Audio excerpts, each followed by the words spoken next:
किसी भी एग्जाम के लिए शॉर्ट नोट्स होने बहुत ज़्यादा जरूरी है। और नोट्स का मतलब ये नहीं कि आपने जो किताब में पढ़ा हूबहू वैसा का वैसा टीप दे। नोट्स का मतलब होता है शॉर्ट के अंदर आप जो लिख रहे हो उसमें से महत्वपूर्ण जो तथ्य है वो लिख लें, ठीक है।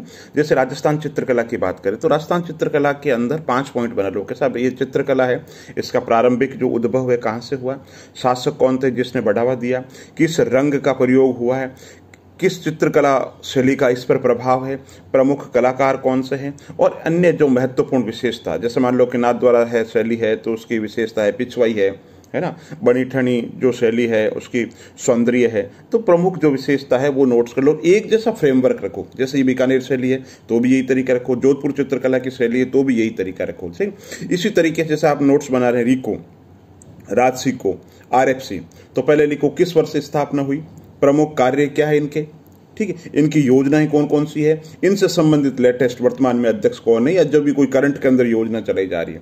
इसी तरीके से राजस्थान की 1857 की क्रांति करते हो तो 1857 की क्रांति का प्रमुख केंद्र, विद्रोह हुआ तारीख क्या थी, कोई युद्ध लड़े गए, है ना, जैसे जोधपुर के अंदर लड़े गए युद्ध 1857 की क्रांति के समय में, बिठोड़ा का युद्ध, है ना, तो युद्ध लिख लो।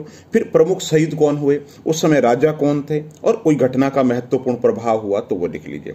इसी तरीके से आप प्रजामंडल लिख रहे तो प्रजामंडल के अंदर लिख लीजिए प्रजामंडल की स्थापना कब हुई, प्रमुख संबद्ध नेता कौन थे, कोई प्रमुख आंदोलन चलाया हो, कोई उस समय की महत्वपूर्ण संस्था, महत्वपूर्ण व्यक्तित्व या अन्य कोई घटना।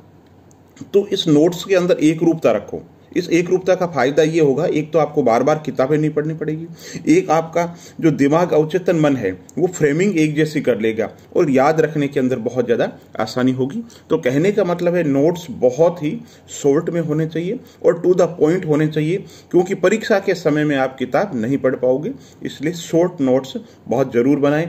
और इनका फायदा ये है कि जब आप लिखोगे तभी आपको 50% याद हो जाएगी। बहुत बहुत धन्यवाद।